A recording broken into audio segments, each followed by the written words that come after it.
Court is now open. You may be seated. Mr. Bennett? May it please the Court.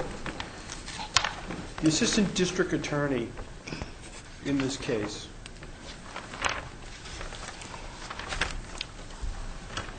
That's okay. No, you may proceed. The Assistant District Attorney in this case argued in her closing, well, a rational person doesn't do the things that the defendant did, obviously. And that's really the hub of my argument of why the malice instruction should have been given. Yes, but isn't the problem here that you're changing your theory on appeal from that on which you tried the case? Well, the trial counsel did try it in that his argument was that there was a plan, and the plan was to just humiliate the wife, and it wasn't trying to murder her in that case. No intent to kill. Right, period. Good defense. Reasonable. It was a good defense, and he did a good job presenting it. The problem is that if you look at, in this time in particular, I'm going to cite to Commonwealth versus Francino out of the appeals court, that was really attacking just the specific intent of the client. But there was evidence presented that would not have affected specific intent in that situation, but would have affected whether or not there was malice. And as the court, I'm sorry. But how can you fault the trial judge, though? The defendant specifically said provocation wasn't an issue. The case is tried, as far as anybody can really see, on this intent. And how can we say that the judge was wrong? Isn't that just ambushing trial judges? Well, I'd say specifically first on provocation. Provocation wasn't the issue. It would have been mitigation. And the tip-offs that should have been in the court were the witnesses that testified for the defense, and also the defendant himself. Does the judge have to give the instruction if it's not requested? The judge does have to give the instruction if it's not requested.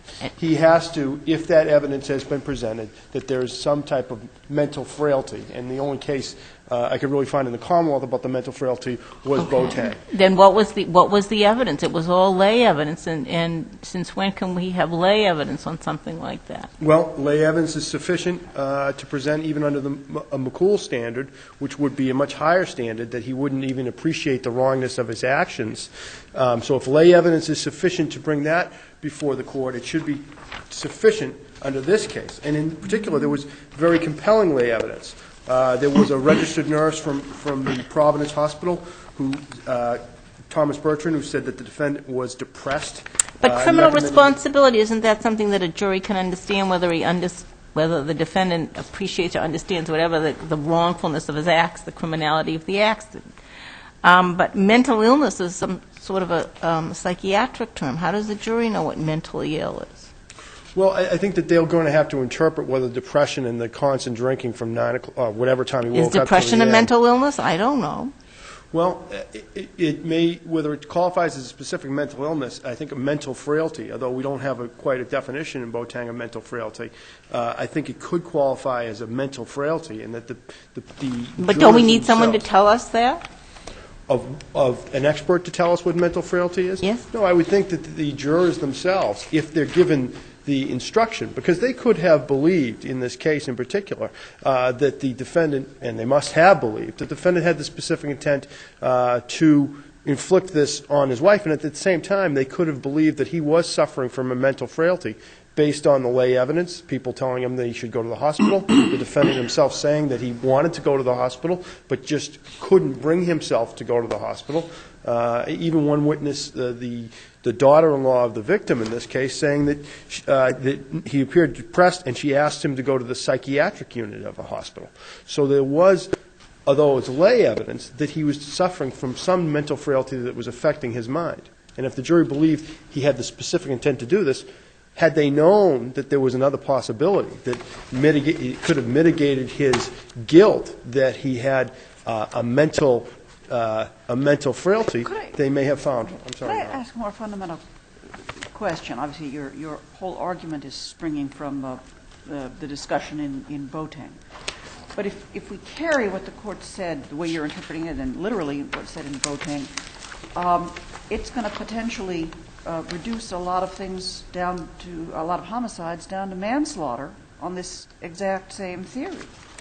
Well- Anytime a defendant puts on evidence that he was depressed, intoxicated, upset, or whatever, that he's going to get a manslaughter instruction on a theory that there's mitigation due to a, quote, human frailty of an emotional condition.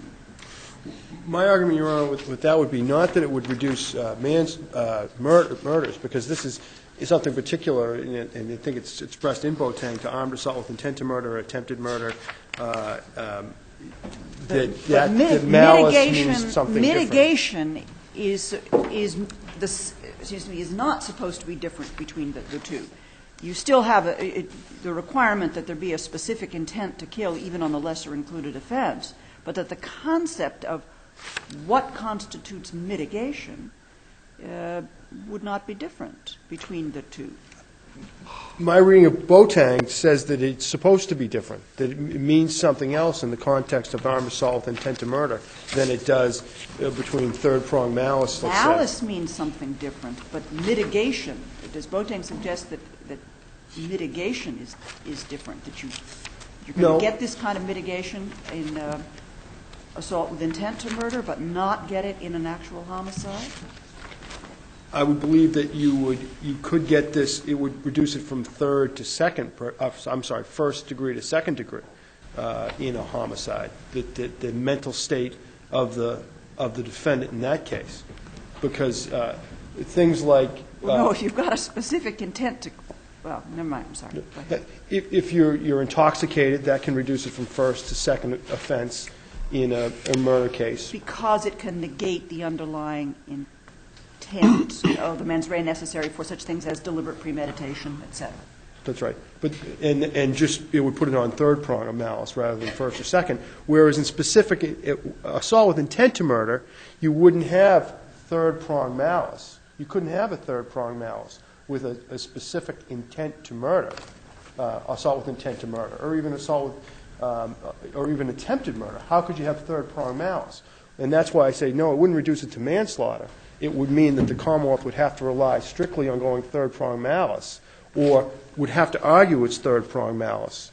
If you're right in this case does not have to get retried, does it? Well, I think that the standards in the past has been if the instruction wasn't given, he would be entitled to a new trial on that one charge. I do understand the... Yeah, I mean, the prosecutor could say, look, I'm just going to null pros the malice element, and the assault with intent to kill is a good conviction. I think that under the case law, it would have to be retried. I do understand Why? what Your Honor is... It's a lesser included offense. It is a lesser included offense. But he was never, the jury effectively never considered armed assault with intent to kill, even though I agree. Let's take it away from them. He could have been indicted for assault with intent to kill. And that would have been the end of the case. I wouldn't have an argument standing up here today, Your Honor, because the malice wouldn't have had been presented. But the jury wasn't presented with that second consideration of armed assault with intent to kill, and agreed the defendant didn't ask for that instruction under the circumstances. However, that doesn't mean that the defendant wouldn't be entitled to a new trial. Well, how would this affect the question of a specific intent? It wouldn't affect specific intent. The jury, I clearly would agree with you, Your Honor, rejected the specific intent argument. It would only apply to malice as far as a mitigating factor, whether his depression, his excessive drinking, his inability to be rational at the time was a mitigating factor, and therefore should have been instructed upon. It would not affect specific intent. It wouldn't have resulted in an acquittal. How would it have resulted in an acquittal? If the instruction was just given armed assault with intent to murder and assault, and he didn't give the lesser included of armed assault with intent to kill, it could have resulted in an acquittal. Because the jury could have considered and said, yes, there's a mitigating factor here. Yeah, but it just reduces it to assault with intent to kill. Right. But if they never gave the armed assault with intent to kill instruction, Your Honor. We'll give it to you. We'll erase it from the charge. You win. Under the law, Your Honor, were not instructed on the armed assault intent to kill. If you won on that charge, if you won on the malice element, what would be the resulting verdict? If it was retried, Your Honor, or if No, if we just... no. If the instruction you're now saying should have been given at the original trial had been given, and the best your client could have done would be convicted of armed assault with intent to kill. If they had given that instruction for armed assault with intent to kill. The only two that were asked for were assault and armed assault with intent to murder. There was a discussion with regards to whether assault dangerous weapon should have been given, and the judge properly rejected that discussion and said, I'm going to instruct on assault as the lesser included and armed assault with intent to murder, and that was Could I it. come back to... Mr. Bennett? Well, go ahead. Going back to a point Judge Cowan made earlier, isn't the concept of depression so ambiguous that you have to have an expert define it for you? I mean, a person might be depressed because the newspaper wasn't delivered on time, depressed because, their car has a dent in it, or depressed because they think the world is coming to an end. Long term, short term, don't we need an expert to tell us what this defendant's state was? Well, in Commonwealth versus Johnston, and I don't have the site right in front of me, I apologize. In Commonwealth versus Johnston, it said that you did not need an expert opinion, 422 Mass 420, you didn't need an expert testimony even to raise lack of criminal responsibility or substantial capacity to appreciate the wrongfulness of their act. So I'd say this should be a lesser standard, that particularly with our society today, with the way people deal with things, that a lay person, if a lay person can testify, then you don't need an expert opinion to do that. I may be missing the entire point here, but as I understand it, and correct me if I'm wrong, you are saying in so many words, or arguing in so many words, that because of something in Boateng, that the man's mental condition, defendant's mental condition, which admittedly is not in any way based on criminal insanity, was such that it became a mitigating factor, like provocation does, and so on, and therefore the judge should have instructed on it and instructed that the Commonwealth had the burden of disproving it. That's one side of the coin? That's correct. Or that he should have given a instruction, perhaps, that said to the jury, Commonwealth doesn't have to disprove this, but that you may take into account his mental condition in deciding whether he could form specific intent to kill. Right? That's not my argument, Your Honor. You want it to be a mitigating factor. I want it to be a mitigating factor. And based on it's Boateng. never been a mitigating factor in this state. Model Penal Code doesn't recognize it as a mitigating factor. So if we say it's not a mitigating factor, the case is over. That's correct, Your Honor. Because on the theory on which this was tried, where this wasn't even raised, because the choices put were simple assault or assault with intent to murder, the instructions were fine. If you repudiated Boateng, where the court wrote, we have not previously had whether frailty due to mental illness can be a mitigating factor that would vitiate malice and reduce assault with intent to kill to assault with intent to murder to assault to intent to kill, but we think the common sense suggests that it can be. If you came back and said, we were wrong about that, it can't be, then I would not have an argument. My argument is that if that is the law, that it can be, then certainly through those four witnesses and the defendant himself, who all testified about his mental, his depression, his alcoholism, the fact he couldn't get himself to the hospital, that's enough that the jury should have been instructed that the Commonwealth had to prove that. As I reviewed Boateng, in Boateng, where there was also a companion homicide and then the second victim, the error that the judge made was telling the jury, was affirmatively telling the jury, that malice for purposes of assault with intent to murder was the same as the definition of malice. In other words, he gave the jury a definition of malice that was clearly wrong. I mean, it included things in malice that have nothing to do with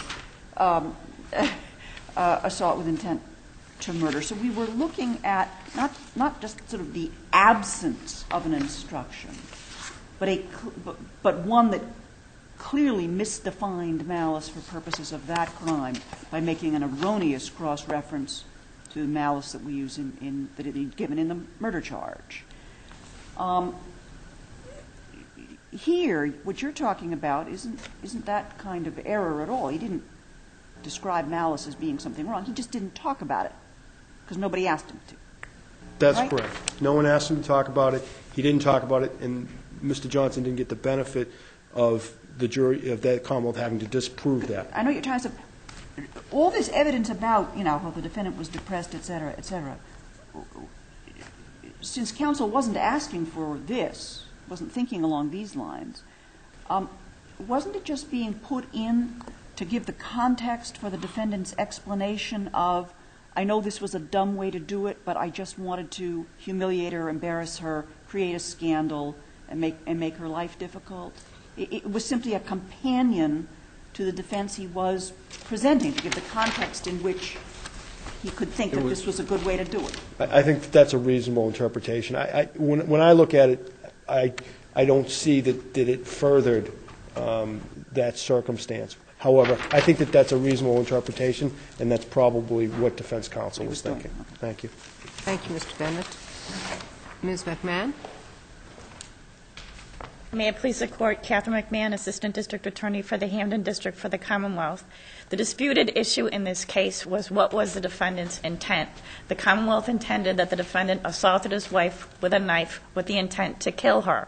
The defendant's theme from his opening statement through his testimony to his closing was that he intended to hurt and humiliate her, but not to kill her.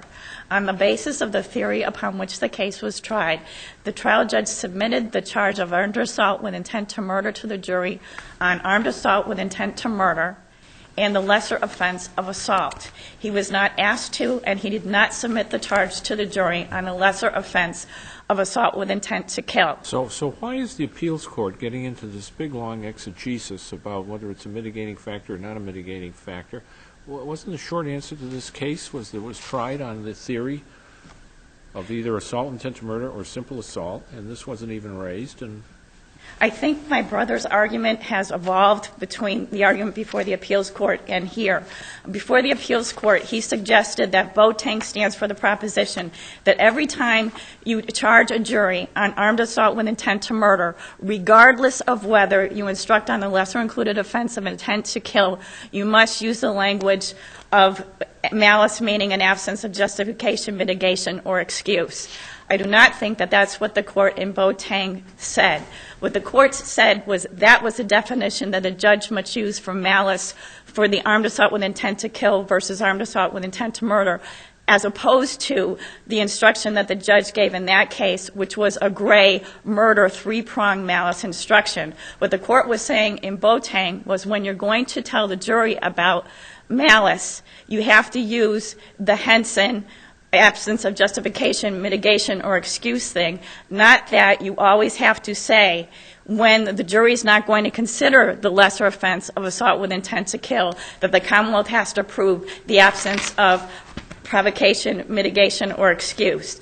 The Commonwealth only has to disprove that those mitigations if there's evidence of it. And when the Commonwealth has to do that, then the choice for the jury is armed assault with intent to murder or armed assault with intent to kill. That wasn't the situation here. Excuse me. So, I think that's why well be, but the defendant is arguing that there was evidence here because of his he's arguing lay evidence of depression. It wasn't requested at trial. The judge, sua sponte, did not have an obligation to instruct the jury on a lesser included offense.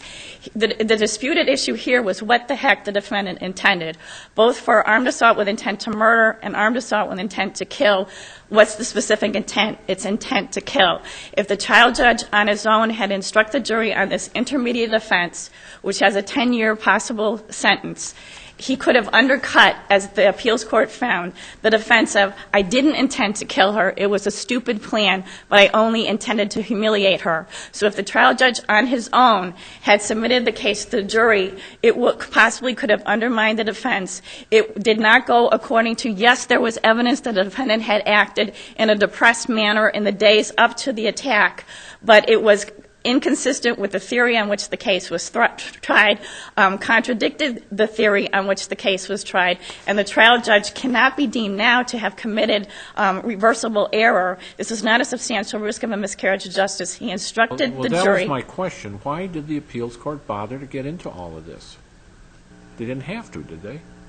The case was tried on a theory. It was clear it was on a theory. Well, they were doing it on a substantial risk. Right? They were doing it on a substantial risk, and I think the ultimate conclusion was substantial risk can only arise if A, the judge is required to do it, or B, there was ineffective assistance of counsel. Was there ineffective assistance claim? There's no allegation of that here. Put it this way, Mr. McMahon, and again, I don't want to nitpick the appeals court, but the decision says we discern no error and no substantial risk of a miscarriage of justice. As a general matter, if you discern no error, you stop. Correct? Correct. You don't then go on to say, and there's whether the error, how the error impacted. If there's no error, there's no error. I agree with you. Right? So in theory, they could have stopped if we agree that there's no error. Then you don't get into the substantial risk discussion. Yes. And the court found that the trial judge didn't have to instruct sua sponte on this lesser included offense because it wasn't the theory on which the case was tried. The appeals court found that. They found that, but they did, as Your Honor. So I'm back to my point. Why are they talking about the rest of this? Because I think the way we presented it in oral argument was whether there was an error in armed assault with intent to murder. Yeah. All by itself, if you don't have the definition of malice. Fine. So I think that we contributed to any confusion or need to go there. But as this court has made clear time and time again, and the appeals court in Velazquez and Johnston, you don't have to define malice unless the jury's presented with the choice between armed assault with intent to murder and armed assault with intent to kill. The facts in this case didn't support it. The defense didn't request an instruction here. There was no basis to do so. The defendant is definitely changing gears on appeal. But I mean, we've got to deal with it now because it's out there in print that there may be a glitch in Boateng. But there isn't. But there really isn't. In Boateng, he assaulted and murdered his child. I know something of the underlying record because I worked on the motion for new trial in that case, but most of the evidence of the defendant's mental impairment and what was going on when he was hallucinating at the time dealt with his attack on the child, that he thought the child was a demon cat. And the Johnston court, the appeals court, I think, said that Boateng doesn't raise a new level of mitigation that takes a mental impairment away from the usual points of affecting one's intent or knowledge of the circumstances. Yeah. In that particular case, based on the evidence, there was evidence that the defendant's knowledge of the circumstances in which he acted were impaired by his mental state, and therefore it traditionally could go to how mental illness traditionally has gone in terms of mitigation here, affecting specific intent or general intent and expecting a person's knowledge of the circumstances in which he acted. And in that respect, Boateng fits within this court's traditional view of how a person's impaired mental state can affect his mens rea. And I think that's how the appeals court interpreted it, and I think that's a fair reading of Boateng. Yeah, they seem correct on that. So unless the court has any further questions. Thank you, Ms. McMahon. All right. Hearing you.